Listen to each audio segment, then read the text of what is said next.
প্রিয় সাথী, পার্শ্ব শিক্ষক ঐক্যমঞ্চের পক্ষ থেকে সকলকে সংগ্রামী অভিনন্দন জানাই।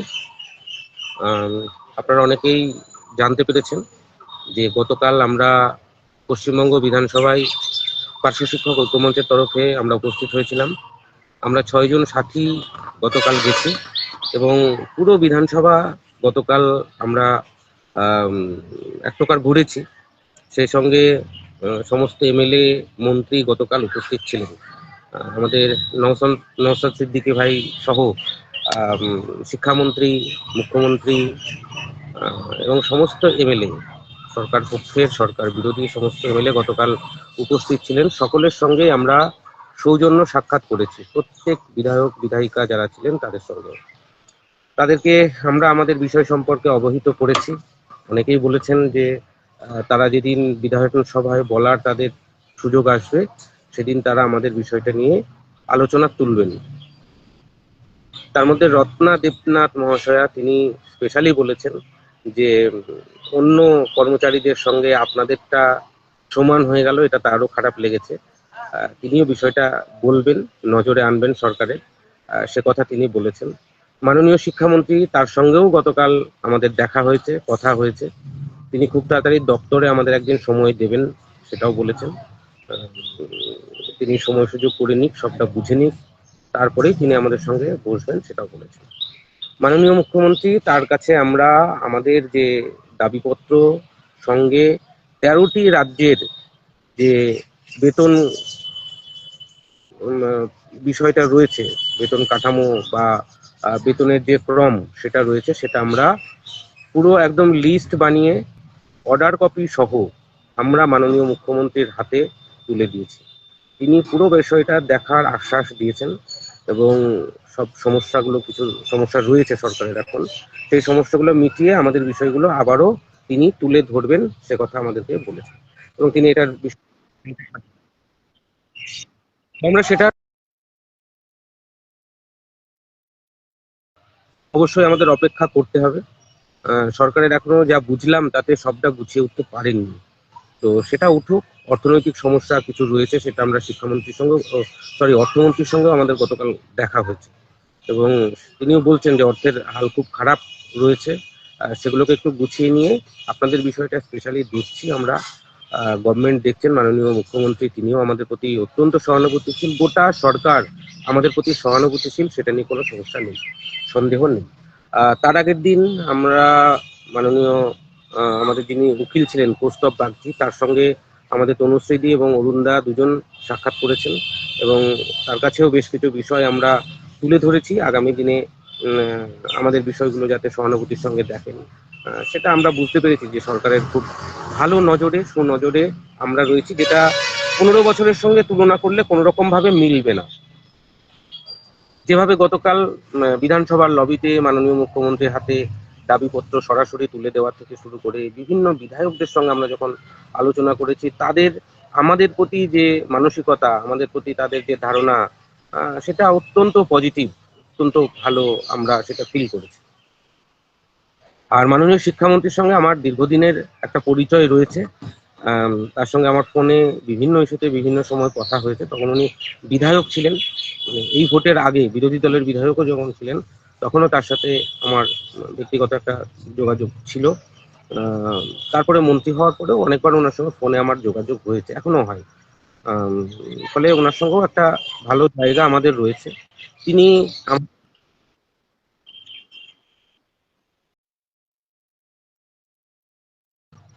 বিষয়গুলো অনেকটা জানেন, প্রায় সবটা জানেন, যেহেতু একটা স্কুলের প্রধান শিক্ষক।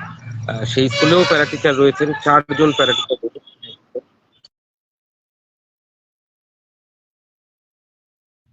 বলে তাকে খুব বেশি বোঝাতে হবে বিষয়টা এরকম নয়, একটু কাজগুলো ওনাদের গুছিয়ে নিক। আর সবে তো একটা ঘোষণা হয়েছে যেটা এখনো পর্যন্ত কার্যকর হয়নি, আমাদের অ্যাকাউন্টে টাকাগুলো এখনো ঢোকেনি। ফলে এখনই কিছু পরিবর্তন হবে, কিছু বাড়বে, কিছু কমবে, এরকম বিষয়টা কিন্তু এখনই আশা করা আমাদের ঠিক হবে না। অন্ততপক্ষে নেক্সট বাজেটে যা কিছু হওয়ার নেক্সট বাজেটেই হবে। এবার তার আগে এই পরিকল্পনার জায়গাগুলো তৈরি করে নিতে হবে বা করিয়ে নিতে হবে গভর্নমেন্টকে।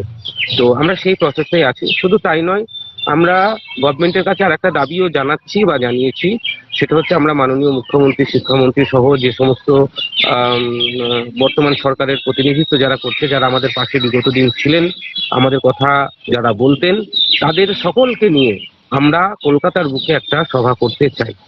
তো সেটা অনেক পার্শ্ব শিক্ষক সাথীও আমার কাছে প্রস্তাব দিয়েছেন, তাদের সেই কথাকে মান্যতা দিয়েই আমরা সেই সিদ্ধান্তে উপনীত হয়েছি। এবং মাননীয় মুখ্যমন্ত্রী, শিক্ষামন্ত্রী তারা যেদিন ডেট দেবে সেই দিন আমরা এই কর্মসূচিটা আমরা নেব এবং কলকাতাতেই আমরা নেব। সেটা আমরা আপনাদের সময় মতো জানিয়ে দেবো, যদিও এটা সময় সাপেক্ষ, সময় লাগবে, হয়তো 1-2 মাস সময় লেগে যেতে পারে এটা করতে। তো আমরা সেটুকু সময় দিতে প্রস্তুত রয়েছি। আমরা একটা সভার মধ্যে দিয়ে সরকারকে ধন্যবাদ জ্ঞাপন করব। এখন বিষয় হচ্ছে আমাদের অনেকের মধ্যে একটা হতাশা আছে, নিশ্চয় আছে, যে 5,000 টাকা বৃদ্ধি। দেখুন, 5,000 টাকা বৃদ্ধি, 5,000 টাকাটা কিন্তু খুব কম বিষয় এটা নয়। কিন্তু সমস্যা যেটা হয়েছে আমাদের, সেটা দীর্ঘ 16 বছর 17 বছর বেতন বৃদ্ধি না হয়, বেতনটা এমন একটা জায়গায় রয়েছে, তার উপরে 5,000 টাকা বৃদ্ধি, যেটা বেড়ে এমন একটা জায়গায় যাচ্ছে যেটা খুব ভালো পজিশন নয়। আমাদের সমস্যাটা কিন্তু ওই জায়গাটা হয়ে যাচ্ছে। আর মুখ্যমন্ত্রীর বক্তব্য যেটা এই বিষয় নিয়ে, 5,000 টাকা যেটা আমাদের বৃদ্ধি হয়েছে এবং আশাকর্মী আরো যাদের হয়েছে, এটা কিন্তু উনি অত্যন্ত কষ্ট করে এটা করেছেন, কারণ অর্থনৈতিক হাল খুবই খারাপ। আগের দিন অর্থমন্ত্রী, সম্মানীয় অর্থমন্ত্রী তিনি বলেছেন যে প্রায় 8 লক্ষ কোটি টাকা দেনা, এবং কেন্দ্রীয় সরকারের কাছ থেকে এখনো সেই অর্থে কোনো প্যাকেজ বা পাওনা গন্ডা যেগুলো রয়েছে সেগুলো যে সব এসেছে তাও কিন্তু নয়। সেগুলো সব আস্তে আস্তে আসবে, সে নিয়ে কোনো সন্দেহ নেই। সমগ্র শিক্ষা খাতে অনেক টাকা রাজ্য সরকার পাবেন। ফলে সেই সমস্ত টাকাগুলো আসলে পারে অনেকটাই এগুলো সহজ হবে। আর এই মুহূর্তে সরকারের মানে আমাদের প্রতি ধারণা পজিটিভ আছে, আমাদের নিয়ে পরিকল্পনা পজিটিভ আছে, কিন্তু সিদ্ধান্তে আসতে সময় লাগবে, আর এটা কিন্তু খুব স্বাভাবিক। তাই আমি আপনাদের সকলকে অনুরোধ করব, আপনারা কেউ উতলা হবেন না। আমরা যখন যেটা করার প্রয়োজন মনে হবে, আমরা সেটা কিন্তু পিছন থেকে আমরা সবটা করছি, সবটা আমরা আপনাদের সামনে আনছি না। আমার অন্তত পক্ষে ওই মন্ত্রীদের পাশে দাঁড়িয়ে হাতটা নির্দিষ্ট একটা জায়গায় রেখে ছবি পোস্ট করে নিজের দাম বাড়ানো, এটা প্রয়োজন নেই, এটা আমি মনে করি। আর সেটা আমি করতে চাইও না। ঠিক যেটুকু আপনাদের জানানো দরকার, যেটুকু ছবি পোস্ট করা দরকার, আমরা সেটুকুই আপনাদেরকে জানাচ্ছি। মনে রাখবেন, আমরা লাগাতার লেগে রয়েছি। আমাদের যে লক্ষ্য, আমরা যেটা টার্গেট করেছি, সেই টার্গেট যতক্ষণ ভেদ না হবে ততক্ষণ পর্যন্ত আমরা আছি। এর মধ্যে কয়েকটা বিষয় আরো আমরা লক্ষ্য করেছি। আমাদের কোনো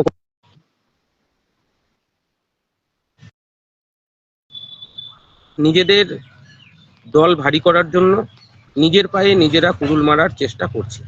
সেখান থেকে আমি অনুরোধ করব, আপনারা বিরত থাকুন। কারণ আমি চাই সবার হোক, কিন্তু সবার দায় বা ঠেকা নিয়ে আমি অন্তত পক্ষে বসে নেই। কেউ হয়তো অর্থ রোজগারের জন্য, টাকা কালেকশন করার জন্য, নিজের সংগঠন বাড়ানোর জন্য রাস্তায় আগামী দিনে নামবে, তাতে ভিড় বাড়ানোর জন্য, সেখান থেকে কিছু আমদানি করার জন্য আজকে কোথাও কোথাও গিয়ে মুখ দেখাচ্ছেন। এর করতে হবে, তার করতে হবে, সবার করতে হবে। আমি চাই তাদেরও হোক। সর্বশিক্ষার যারা অফিস কর্মচারী রয়েছে, তারা একদিন বিকাশ ভবনে গেছিলেন, মন্ত্রীর সঙ্গে তাদের অ্যাপয়েন্টমেন্ট আমি করিয়ে দিয়েছিলাম। অতএব আমিও চাই তাদেরটা হোক, কিন্তু তাদেরটা তারা আদায় করে নিক, এটা হচ্ছে আমার বিশ্বাস, আমার মত। কারণ তাদেরও সংগঠন রয়েছে। এমএসকে এর বন্ধুরা একচেটিয়া আমাদেরকে এক কথায় গালাগাল দিচ্ছেন।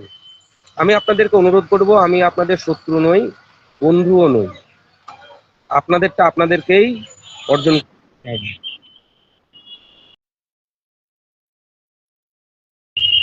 আপনাদেরটা আপনাদেরকেই আদায় করতে হবে। আপনাদের যদি 5 টাকা মাইনে বৃদ্ধি হয়, সেটা আমার পকেট থেকে যাবে না। অতএব আমি আপনাদের ক্ষতি চাই এমনটি নয়।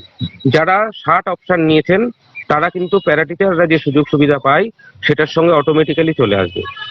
বাকিদেরটা আলাদাভাবে আপনারা লড়াই করুন, আপনারা আপনাদের মতো সরকারের কাছে দাবিপত্র করুন।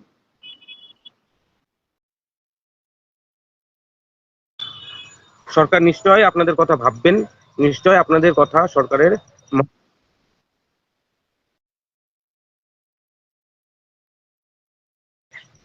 অতএব আপনারা নিজেদের মতো দাবি আদায়ের যে রাস্তা, সেই রাস্তা অনুসরণ করুন।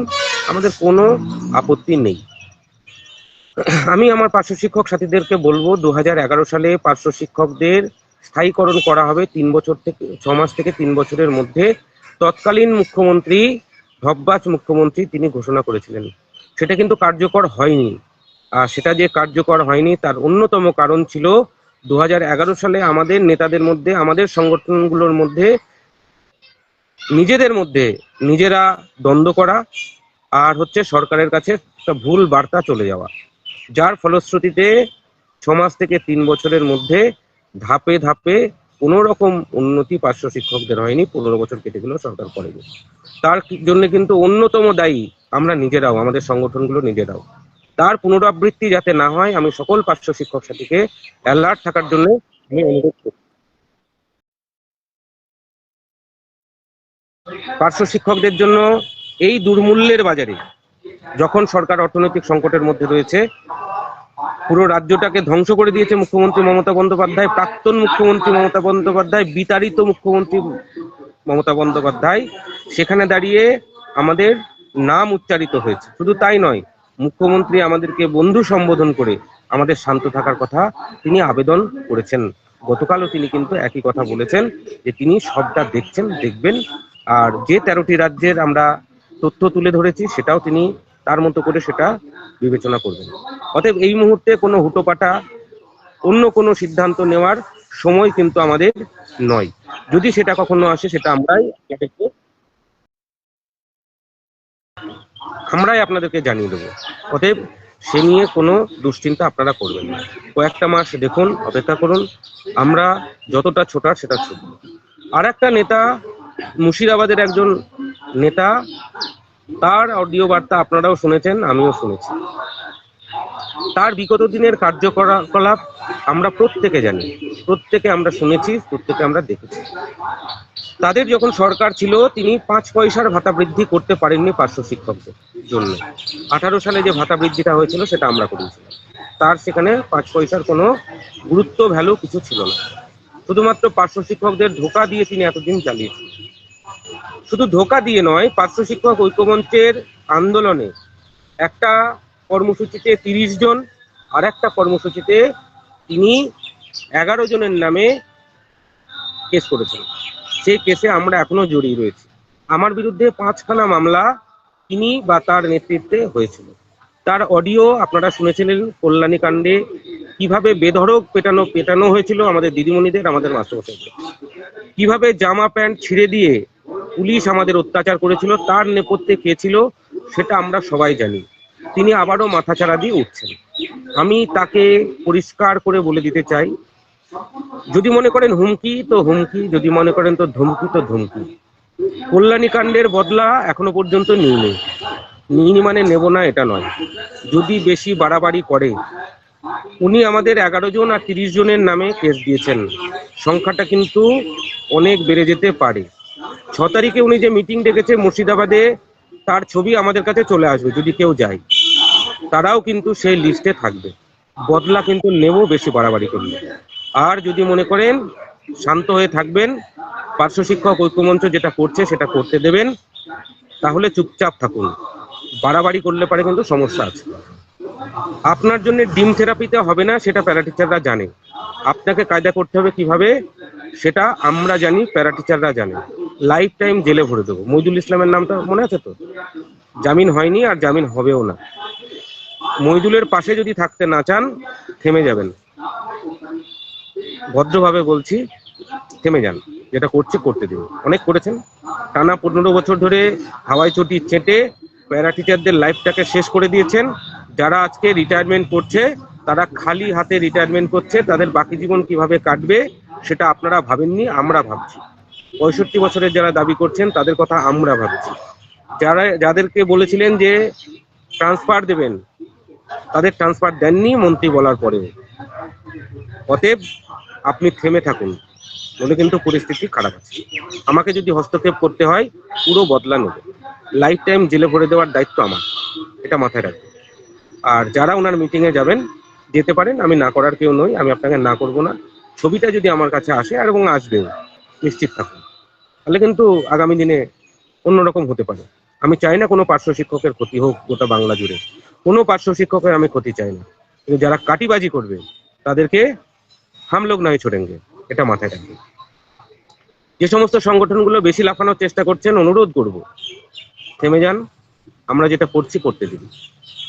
এখনই কোনো সংগঠনে যাওয়ার, কোনো রাজনৈতিক সংগঠনের যাওয়ার কোনো প্রয়োজন নেই। অনেকে আমাকে ফোন করছেন যে এই সংগঠনে যাব, ওই সংগঠনে যাব, এখানে যাব, ওখানে যাব। আমি তাদেরকে অনুরোধ করব, কোথাও যাবেন না। পার্শ্ব শিক্ষক ঐক্যমঞ্চ ছাড়া আপনার কথা কেউ বলেনি, আপনার কথা কেউ বলবে না। সেই সমস্ত সংগঠনগুলো কোনোদিন আপনার পাশে ছিল না, আগামী দিনেও থাকবে, নিশ্চিত থাকুন।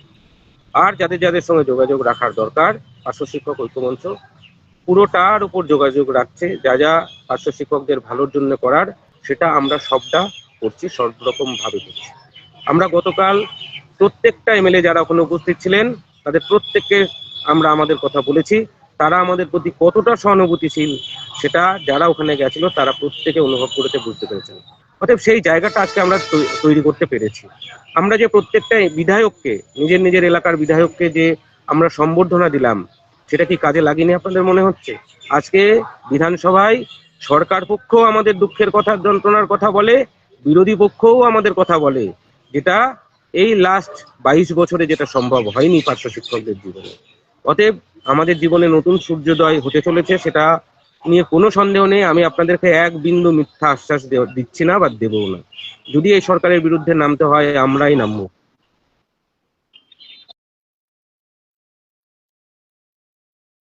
অতএব এসব নিয়ে আপনারা কেউ দুশ্চিন্তা করবেন না। আমরা ট্রান্সফার নিয়ে লড়ছি, আমরা সিসিএল এর কথা বলেছি, যারা রিটায়ারমেন্ট করবেন তাদের কথা আমরা বলেছি, রিটায়ারমেন্ট বেনিফিট যাতে একটা ভালো কিছু করা যায় সেটাও বলেছি।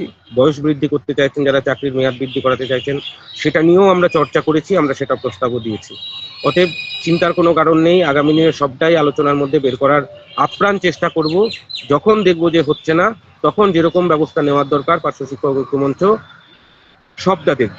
অতএব আপনারা ধৈর্য ধরুন।